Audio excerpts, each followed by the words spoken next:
lavoura protegida. Chegou o Primordin, o segredo da alta performance. Primordin é um arrojado fungicida mesostêmico e sistêmico, composto por uma combinação perfeita entre uma estrubirulina e um triazol, com 2 modos de ação diferentes em um único produto, e controle efetivo da ferrugem asiática e doenças de final de ciclo. Primordin, o segredo de um fungicida de alta performance. Uso agrícola, venda sob receituário.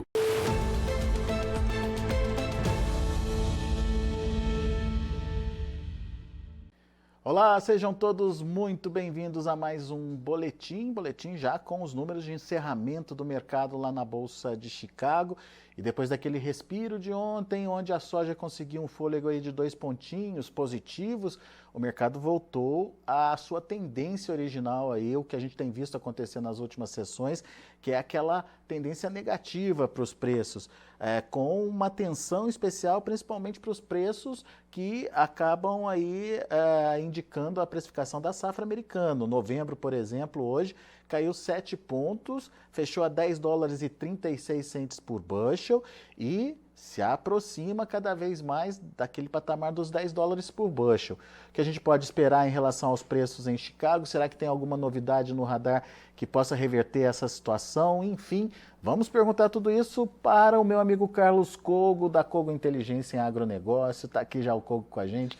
Bem-vindo, meu caro, muito obrigado mais uma vez por estar aqui com a gente, nos ajudando a entender esses movimentos do mercado. Aliás, esses movimentos não, porque ultimamente a gente só tem visto movimento negativo aí para o preço da soja, né, Cogo? O que está acontecendo e principalmente a pergunta que está todo mundo se fazendo, vai cair mais, Cogo? Tem por que cair mais? Boa tarde, Alex. Boa tarde a todos aí que nos prestigiam aqui no Notícias Agrícolas, né? Sim, pode, né? O movimento tem sido esse já dá para dizer que há meses, né? Só que agora, mais recentemente, nas últimas semanas, ele se intensifica com todos os contratos já, dá para dizer que todos os contratos daqui de 2024 até meados de 2026, todos eles abaixo da linha dos $11 por bushel e se distanciando da média histórica dos últimos 10 anos, se distanciando do custo de produção, ou do break-even, na verdade, nos Estados Unidos, né? E testando aí níveis bastante próximos dos $10 por bushel, podendo até mesmo furar esse patamar aí, se concretizar o que está em vista, que é o cenário que permite aí uma colheita recorde de soja nos Estados Unidos, com um clima entre os melhores das últimas temporadas todas lá, né?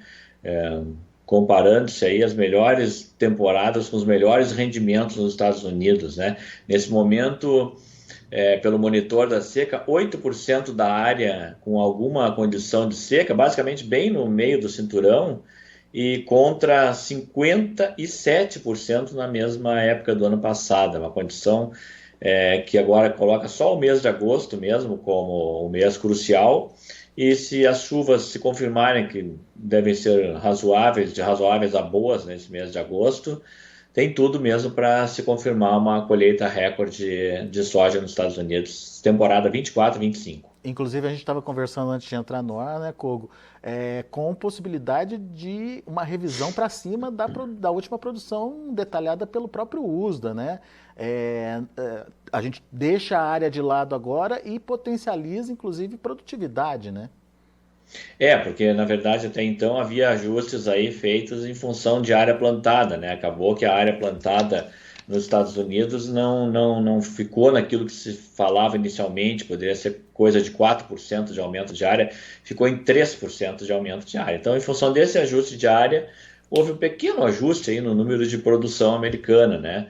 Mas agora, como vai ficar tudo muito mais voltado para clima, condições de lavoura, de campo mesmo, há chances mesmo de no próximo relatório, ou se não no próximo, no seguinte, realmente se confirmar aí um aumento de prognóstico de safra, que daí sim seria mais um reforço na pressão de baixa, né? Se somando aos fatores que já estão vigentes aí, né? Safra grande, cenário de área e colheita recorde também na América do Sul, que já está começando a ser traçado, e o ainda permanece, e hoje foi falado durante o pregão também, o efeito Trump, né? O Trump, quanto mais favorito para a eleição presidencial, mais pressão de baixa sobre as commodities agrícolas que são exportadas para o mercado chinês. Bom, vamos elencar então, ou vamos conversar um pouco mais sobre essas possibilidades aí, né, Kogo? Efeito Trump, Kogo, o que de negativo ele pode trazer para o mercado? Aquela expectativa da volta da guerra comercial? Exatamente, né? Lembrando que naquele período foi, naqueles 2 anos, 2018 e 2019, a China fez maior volume de compra relativa de soja brasileira, pois deslocou toda a sua demanda de soja possível dos Estados Unidos para o Brasil, né? Então, claro, à primeira vista, que alguém que está nos ouvindo aqui vai pensar o seguinte: bom, peraí, mas a demanda só foi deslocada, ela só saiu dos Estados Unidos, veio para o Brasil, ela permaneceu a mesma, correto? Só que Chicago é uma bolsa que fica nos Estados Unidos, eu sempre repito isso, é uma bolsa americana. E para uma bolsa americana, que ainda é uma bolsa muito americana, de cotação, de formação de preço, a diminuição de demanda da China por soja americana acaba sendo baixista para o mercado, né? Tanto dá para ver nos comentários mesmo, nas análises de fechamento de bolsa, quando a gente vê, né, o efeito Trump, e pouco importa se o Brasil vai ter essa demanda crescida, adicionada, se ela vai continuar reduzindo estoques globais. Não, porque acaba gerando esse negativismo aí nas cotações em função de uma demanda por soja americana, né? E naquele ano não foi só isso, foi soja, foram carne bovina, né? Milho, outras commodities estavam envolvidas, né? E inclusive naquele ano, 2018, primeiro ano daquele embate aí de forças entre China e Estados Unidos, a China comprou 73% de toda a soja importada do Brasil. Foi um recorde histórico. Ô, Kogo, eu vi algumas análises que diziam o seguinte: o efeito Trump acabaria trazendo essa pressão negativa para Chicago por conta de uma mudança de demanda, mas que talvez o Brasil não se beneficiasse tanto assim, ou pelo menos nessa proporção que você tocou aí da outra vez, né, mais de 70%, quase 80%, por conta de um próprio trabalho interno dos chineses de procurar proteínas alternativas aí para a ração, para a produção da dieta deles, ração animal, enfim. Isso faz sentido para você? Será que não vai ser na mesma proporção? Caso, obviamente, aqui a gente está especulando, né? A gente já está contando com o Trump eleito nos Estados Unidos e a volta da guerra comercial. Mas vamos tornar esse cenário verdadeiro. E caso isso aconteça, será que vem toda a demanda para cá, para o Brasil de novo? A gente pode pensar agora que, por exemplo, até em cima disso que nós estamos falando, a Argentina está vindo com safras grandes, né? Está mais estocada, está alinhada, né? Milei é alinhado com o Trump, né? Sim. Então poderia ser até uma preferência aí, etc e tal.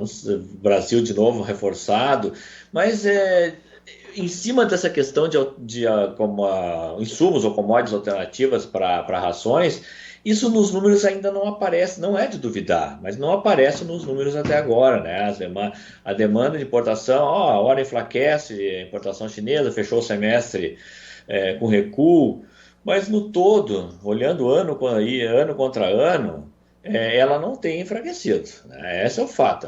Existe muitos cenários traçados em congressos, seminários, que ela virá enfraquecer, principalmente se a economia chinesa começar a crescer menos que 4% ao ano, mas ainda não aconteceu. Então, talvez no curto prazo, pensando em safra seguinte, isso ainda não seja possível e eles acabem realocando essa demanda, por exemplo, de soja da América do Sul, do Brasil e de outras origens, a depender aí dos alinhamentos políticos que vão ser construídos até lá, né?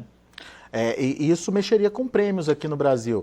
Chicago pode ficar pressionado, mas prêmio ganha fôlego aí no caso. Prêmio ganha fôlego, com certeza, né? Esse é outro ponto importante também.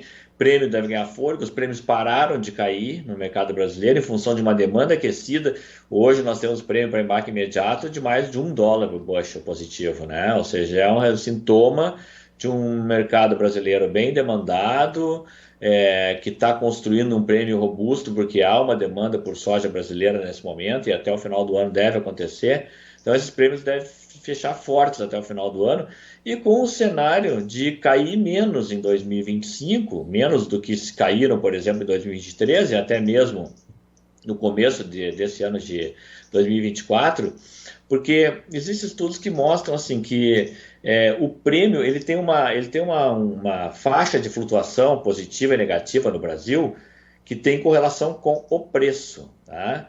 E com o preço no nível de próximo de $10 por bushel, esse prêmio tenderia a ficar menos negativo para haver um alinhamento melhor do preço brasileiro com o mercado internacional, que é a função do base, é a função do prêmio, né? Então não precisaria descontar tanto o Brasil para alinhar ele ao preço internacional, tá? Isso é uma função bem do prêmio mesmo, tá? Então é possível que o prêmio realmente não caia muito além do que já está construído hoje, flutuando de 20 cents negativo a 40 cents negativo durante a colheita. Mesmo que venha uma safra cheia por aqui, Kogo, ainda é cedo para falar disso, mas enfim, a gente tem que pensar nessas possibilidades, né? Pois é, nós já temos números aí de consultorias, o nosso é 164 milhões de toneladas, mas já temos aí no mercado consultorias com 170 milhões de toneladas e o próprio USDA próximo disso, 170 milhões de toneladas. E laninha e soja tem a ver com recorde no Brasil. Área ou mantida, que é o número da consultoria, é um 0,2% de aumento, algumas já falam em pequeno aumento e até pequena retração. Ou seja, pouca oscilação de área, com laninha que tem o fenômeno está associado a colheitas recordes de soja no Brasil, produtividades recordes na região do Mato Piba, produtividades boas no centro-oeste brasileiro, em todo o Cerrado. Ou seja, estamos realmente, vamos falar, faixa brasileira é de 165, 164 a 170 milhões de toneladas para a próxima safra. Tem um pequeno aumento de área na Argentina, tem um pequeno aumento de produção prevista para o Paraguai também, e não havendo impacto negativo do Laninha, vem aí uma safra cheia também na América do Sul. Mas isso em relação aos prêmios, a gente precisa contar com a guerra comercial para essa não mudança dos prêmios, ou só essa relação com o preço já daria essa tranquilidade para a gente, mesmo com safra cheia, Kogo? Essa relação com o preço já permite avaliar que o prêmio não vai cair tanto como caiu no ano passado, por exemplo. Ah, muito legal. Informação importante para a gente acompanhar, principalmente na hora de fazer as contas aí e transformar isso em reais. Ô Kogo, você mandou para a gente alguns gráficos aqui, né? O fechamento de hoje é o primeiro gráfico, né? Então, já comentamos aqui, mas vamos lá, né? A linha vermelha, então, né, é a média histórica de 10 anos, que é uma média de $11,26, um mercado recente, né, que pega a pandemia, pega antes da pandemia, pós-pandemia, e todos os contratos abaixo com pressão mais forte mesmo no contrato setembro e novembro de 2024, e dá para dizer que o contrato setembro e novembro de 2025 está com comportamento similar também, né? Ele reflete sempre a colheita americana, né? Então ele pressupõe colheitas normais dos Estados Unidos nesse momento, né? Esses são preços na B3, lá em Chicago, certo? Mercado lá futuro. Em Chicago, perfeito. Fechamento até o contrato agosto de 2026, que já começa a ter liquidez, ele já está operando ativo em todas as sessões já. Que coisa, né, Kogo? Eu me lembro da gente conversar e mostrar esse gráfico em conversas anteriores, e ainda tinha, em algum momento, soja acima da média de 10 anos, né? Que ainda você chamava a atenção do produtor para a necessidade de participação, né? Exatamente. Há 3 meses tinha acima de 12, há 1 mês e meio, 2 meses acima de 11,50, né? Depois ainda acima de 11 durante o mês que passamos, e agora tudo abaixo de 11, né? Então, a orientação estava correta, né? Tinha que se proteger. E ainda temos, nesse momento, insumos em aberto para comprar, ainda temos entre 25% a 30% de insumos a serem adquiridos, envolvem isso na média de sementes, fertilizantes, defensivos, e $1 puxando os insumos para cima, preço de fertilizante subindo, relação de troca piorando, poder de compra deteriorando, e aí, para esse produtor, realmente a situação de margem para o ano que vem pode ficar bem ruim. E olhando, desculpe, olhando esses números e principalmente pensando no produtor americano, a gente, você citou isso, né, Kogo? O produtor americano já está com margens negativas aí, olhando esses preços. Exatamente, né? Pelos dados então da faculdade da FarmDoc de Illinois, né, que nós trocamos as informações aqui, nesse momento então, né, com esses patamares de preços, $60 de prejuízo por acre, podendo esse prejuízo vir a ser recalculado para mais, né, ou seja, mais prejuízo ainda, até em função de que os custos já estão dados para a safra atual, já está prestes a ser colhida, né? Uhum. E o break-even nos Estados Unidos ele está entre $11,40 e $11,50 por bushel, ou seja, eles já estão começando a ficar distantes do break-even, o que, a nosso ver, né, vai começar a levar para a mente do agricultor americano a necessidade de reduzir a área plantada para a próxima temporada 25-26, né? Um reflexo para 25, 26, mas e pontualmente agora para essa safra, de alguma forma essa margem negativa pode afastar o produtor americano da ponta vendedora e pelo menos momentaneamente ter um enxugamento de oferta mexendo com os preços em Chicago? Você acha isso possível, Kogo? Eu acho pouco possível, né? Não sei se há tanto jogo de cintura para isso, né? Embora alguns usem hedge nos Estados Unidos, um número muito maior que o brasileiro usa, mas lembrando, 80% dos produtores de soja nos Estados Unidos são arrendatários de terras, né? Tem que pagar arrendamentos, tem despesas com insumos, as despesas de colheita, né? Pode arrefecer um pouco, mas não acreditamos que isso vai ser suficiente, por exemplo, para conter uma pressão de baixa no preço. Portanto, aqueles $10 por bushel estão mais próximos do que nunca, então. Afinal de contas, daqui a pouco começa a colheita da safra americana, né? Exatamente. Acho que para isso a gente pode até olhar o gráfico 2, né, que demonstra exatamente com essa gangorra, né, dos ciclos das commodities. E aqui, no caso, é o ciclo da soja, né? A linha vermelha, então, no eixo à direita, ela coloca o preço da soja em Chicago, a primeira entrega em dólar por bushel, né? E nas colunas verdes, a relação entre o estoque e a demanda global de soja, né? O último ciclo de baixa foi aquele que rolou entre 2014, 2015, 2016 até 2018, 2019, que havia também o mesmo processo agora, um processo pré-pandemia, processo de estoques crescentes de soja pós uma alta acentuada dos preços globais, né? O mundo estava vindo de um enxugamento de estoque, houve uma quebra histórica de safra nos Estados Unidos na temporada 2011-2012, e o mundo vinha então de estoques muito baixos, preços altos e os estoques em recomposição. Normal num ciclo, né? Um ciclo que dura 3, 4, 5 anos, normal, e os preços começaram a reagir com baixas à recomposição dos estoques globais. Na análise fundamentalista, essa informação hoje é a mais importante, né? Ela é uma informação boa para avaliação de curto, médio e longo prazo, né? Análises gráficas são boas também para curto, médio e longo prazo, tem grande utilidade para as ferramentas de hedge, etc. Mas essa aqui, numa visão até de orientação sobre os mercados, essa aqui ela é muito útil, né?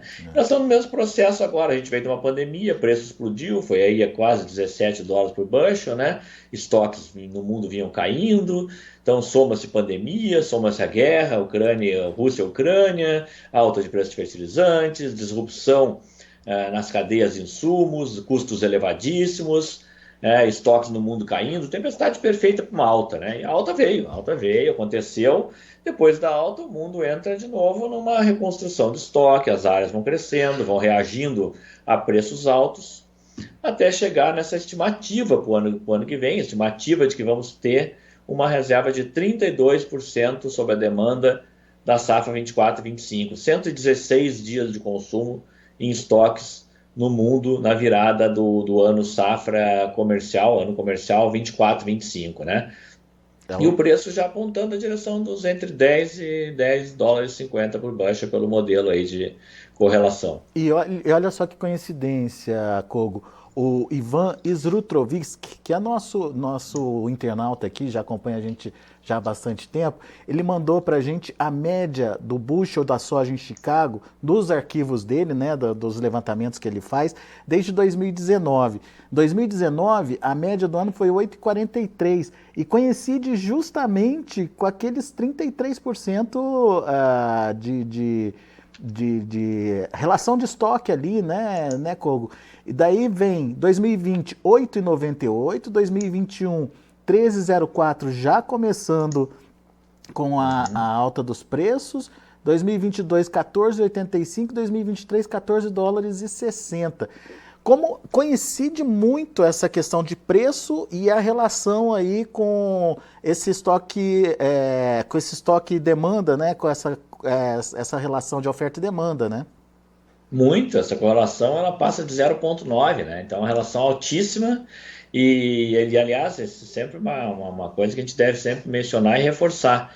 Essa relação estoque-consumo ela é muito mais precisa do que o estoque em si, né? O estoque em si não fala nada, ele não diz nada, né? Estoque de 10, 20, 100 milhões de toneladas, isso não diz nada. Quanto isso representa de folga, de conforto de estoque sob a demanda, né? De quanto há menos risco para quem é demandador, né? Para quem é o comprador, né? O risco aqui é cada vez menor, né? Cada vez tem mais estoques, né? Então, isso evidentemente... Isso até tem um amigo que tem uma expressão interessante, que diz: a cura para o preço baixo é o preço baixo, né? Isso se repete muito por aí e é fato, né? Porque o preço baixo ele começa a fazer a intenção de reverter o ciclo. Ele vai desestimulando as partes a manterem as suas áreas plantadas. E isso deve começar, esse movimento, justamente por quem já está no prejuízo. O Brasil, diga-se de passagem, né? A gente tem uma margem apertada, e foi até tema de matéria de vocês aí essa semana, com contribuição minha, né? Sim. O brasileiro está passando essa safra, apesar de todo esse processo, ainda com margem positiva. Ok, pequena, mas margem positiva. Agora, o americano ele já entra na colheita com margem negativa. Então, é de se esperar, não é certo isso, mas é de se esperar que ele reaja com redução de área. Ela pode acontecer até na soja e no milho ao mesmo tempo, nada impede, tá? Pode acontecer só naquele recuo que está maior, só que nesse momento tem margem negativa no milho e na soja, uma coisa interessante, né? Não é tão comum assim, mas tem no milho e na soja. Então, é possível que eles reduzam ambas as áreas. Isso aconteceu dezenas de vezes, não seria nem a primeira, nem a última que vai acontecer, né? Ela já aconteceu, por exemplo, em 2019, 2020, aconteceu esse processo nos Estados Unidos, depois desse ciclo de baixa de preço. É o tal do ciclo, né, das commodities, né, Kogo? A gente tem aí um gráfico tem uma gráfica aí, tem uma imagem aí, né, um infográfico, né, que mostra isso. É um clássico, né? Isso é um clássico, pode valer para qualquer commodity, né? Qualquer commodity como grãos, milho, pode ser trigo, pode ser soja, pode ser algodão, né? Que ponto que nós estamos no ciclo? O ciclo pode durar 2, 3 anos, até 4, pode esticar até 5 anos, média 3 a 4 anos. Nós estamos na parte amarela do ciclo, né? Que é na combinação laranja com amarelo, que é o recuo de preço gerando redução de margem. A próxima etapa é a recuo de área plantada, que não aconteceu ainda. O Brasil não recuou a área, a Argentina aumentou a área, Paraguai manteve a área, e Estados Unidos aumentou a área plantada. Nós estamos indo agora para o fechamento do ciclo de baixa, né? Que é o recuo da área plantada, que deve começar por aquele que está no prejuízo, eles. O Kogo, o Fernando Pimentel está participando aqui com a gente. Ele está lembrando que os nossos arrendamentos novos em áreas marginais, por exemplo, já começam a ficar no negativo também, né? Então, com certeza. Alguma talvez redução de área não seja prevista para essa safra por conta do tamanho total, né? Mas em alguns momentos o produtor já começa a perceber esse prejuízo nas áreas marginais, não? Tão verdade isso que o break-even para Cerrado, por exemplo, o break-even para Mato Grosso e também pegando Goiás ali, ele está para o ano, para a safra que vem, ele está em 50 sacas cobrem o custo operacional efetivo. Se o sujeito tem um arrendamento de 15, não sobra nada. Né? Então isso já é uma realidade para arrendatário. Por que não dá para fazer uma comparação bruta com os Estados Unidos? Porque lá a maioria é arrendatária e aqui não. Então, só por isso, né? Agora, em algumas regiões, uma boa parte é proprietário e arrendatário, né? É dono de uma parte da terra, mas também tem área arrendada. Então, naquela porção arrendada da terra, ele pode entrar numa situação já de falta de liquidez, falta Sim. de margem total, né? E já 12 começando a sacas, deixar 12 aquela... sacos por hectare, por exemplo, Imagina. 12 sacos, aí fica apertado, né? Sim. E já começando a deixar aquela área ali de lado, né? Já pode começar a pensar, vou plantar na área própria, mas não planto nessa, ou devolve o contrato. Já tivemos esse ano muitos contratos, né, desfeitos aí de arrendamento que foram feitos nos períodos de alta de preço, né? É. Diga-se de passagem, não é possível fazer um contrato de arrendamento de 15, 16, 18 sacos por hectare. É um equívoco fazer isso. E esses equívocos eles são corrigidos pelo ciclo, né? O ciclo corrige ele, né? E é bom apontar no ciclo, né, que o ciclo pode ser quebrado, né? Ele já foi quebrado, né? A pandemia quebrou o ciclo, a guerra quebrou o ciclo, clima quebra ciclo toda hora, né? Sim. Clima, seca, quebra de safra, né? E o clima está alimentando o ciclo agora, porque o clima está favorável nos Estados Unidos, está alimentando o ciclo de alta de estoque. Segundo o Fernando aqui, é a autorregulação aí do mercado. Perfeitamente, isso mesmo. O Francisco Corretíssimo. Fontana pergunta, Kogo, para você, se você sabe qual é o percentual hoje de áreas arrendadas no Brasil. Existe esse levantamento, Kogo? Sim, existe, porque o censo fez esse levantamento, né? Então, nós temos que acreditar no nosso censo agropecuário. 14% da área plantada total no país é arrendada. 14%? 14% do dado do censo, nós temos que acreditar no censo. É um bom trabalho que é feito pelo IBGE. Legal. Importante informação. Se Claro que você vai houver... olhar Mato Grosso, sei lá, médio norte, Mato Grosso, isso pode ser 50%, pode ser 40%. Na média do país é 14%. E as reduções podem, inclusive, começar pelos arrendamentos, né? Quando eles Ó, passam lógico, evidente, é o esperado isso até, né? Muito bom. Muito legal essa nossa conversa hoje. Meu amigo Carlos Kogo, muito obrigado pela disponibilidade de estar aqui com a gente, dividindo aí o seu conhecimento com o nosso público aqui.